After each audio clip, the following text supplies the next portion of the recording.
नमस्कार, दी कंटाप में आपका स्वागत है। मैं हूं आपके साथ जूही शगुफ्ता। आज की बड़ी अहम खबर के साथ जो आ रही है अफगानिस्तान से। अफगानिस्तान के काबुल इंटरनेशनल एयरपोर्ट पर गुरुवार को हुए हमले में 100 से अधिक लोगों की जान चली गई है। आईएसआईएस के द्वारा किए गए इस आतंकी हमले में 13 अमेरिकी सैनिकों की भी मौत हुई है। हमले के बाद अब शुक्रवार को एक बार फिर काबुल एयरपोर्ट से रेस्क्यू मिशन शुरू हो गया है। ब्लास्ट के बाद आई काबुल से तस्वीरों ने पूरी दुनिया को झंझोर कर रख दिया है और तालिबान शासन का असली चेहरा सभी के सामने रख दिया है। हालांकि हमले में कई तालिबानी लड़ाकों भी मारे गए हैं। काबुल ब्लास्ट का पाकिस्तानी कनेक्शन आईएसआईएस के चीफ असलम फारूकी पाकिस्तानी काबुल कर चुका है। लश्कर से लिंक तालिबानी हुकूमत में जेल से छुटा काबुल एयरपोर्ट पर फिदायीन हमले की जड़ पाकिस्तान में ही है। 100 से ज्यादा लोगों की जान लेने वाले इस धमाके की जिम्मेदारी आईएसआईएस के खुरासान यानी आईएसआईएस के ने ही ली है। इस आतंकी संगठन का चीफ मावलावी अब्दुल्ला उर्फ असलम फारूकी है। असलम फारूकी नागरिक है और खुरासान का चीफ बनने का सफर उसने वहीं से शुरू किया है। लश्कर और तहरीक जैसे प्रतिबंध संगठनों से भी जुड़ा है। ये बात उसने तब कबूल की थी जब अफगानिस्तानी एजेंसियों ने उसे अरेस्ट किया। यानी काबुल एयरपोर्ट ब्लास्ट की जड़ पाकिस्तान में ही है। आइए जानते हैं कैसे। आईएसआईएस के ने हमले के बाद फिदायीन की तस्वीर जारी की। हामिद करजई इंटरनेशनल एयरपोर्ट यानी काबुल एयरपोर्ट पर गुरुवार शाम 2 फिदायीन हमले हुए। इसके बाद आईएसआईएस के ने अपनी एक फिदायीन हमलावर का नाम और फोटो जारी किया। इसका नाम अब्दुल रहमान अल लगोरी था।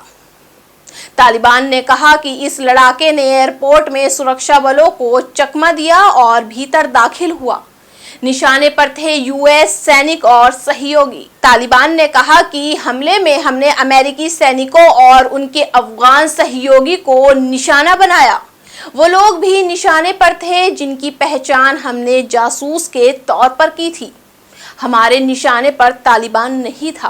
काबुल में गुरुद्वारे पर हमले के पीछे भी आईएसआईएस के चीफ 27 मार्च 2020 को काबुल गुरुद्वारे पर भी ब्लास्ट किया गया था। काबुल में गुरुद्वारे पर हमले के पीछे भी आईएसआईएस के चीफ थे। 27 मार्च 2020 को काबुल गुरुद्वारे पर भी ब्लास्ट किया गया था। इस हमले में 26 अफगान सिख और एक भारतीय सिख की मौत हुई थी। इसके बाद 4 अप्रैल 2020 को Afghan national security director NDS ने नागरहार प्रांत से फारूकी को गिरफ्तार किया था। अफगानी एजेंसियों के मुताबिक इस हमले में फारूकी का ही हाथ था। फारूकी ने पूछताछ में कबूल किया कि वह पहले लश्कर तैयबा से जुड़ा रहा था, जो हक्कानी नेटवर्क के साथ काबुल और जलालाबाद से ऑपरेट करता था। वो आईएसआईएस के में आने से पहले तहरीके तालिबान पाकिस्तान से जुड़ा।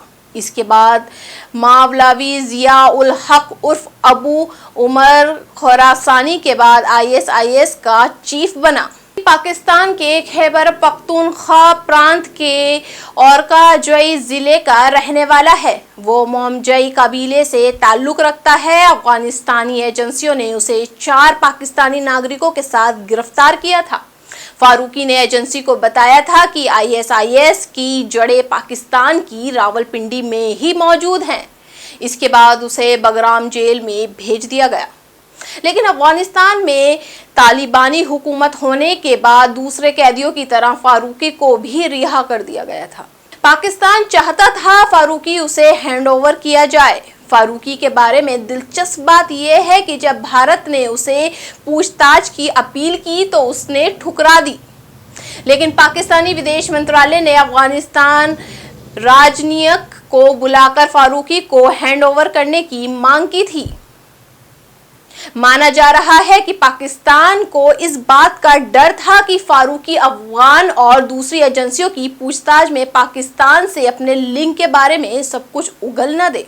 हालांकि उससे इस बारे में कभी पूछताछ नहीं की गई। अफगानिस्तान ने पाकिस्तान की भी डिमांड को खारिज कर दिया, कहा कि फारूकी पर अफगानी कानून के हिसाब से ही कार्रवाई की जाएगी। इसी के साथ मुझे दीजिए इजाजत। अगर आपको हमारी ये न्यूज़ पसंद आती है तो आप हमारे चैनल को लाइक कर सकते हैं, सब्सक्राइब कर सकते हैं और अपनी राय कमेंट बॉक्स के द्वारा साझा कर सकते हैं। धन्यवाद।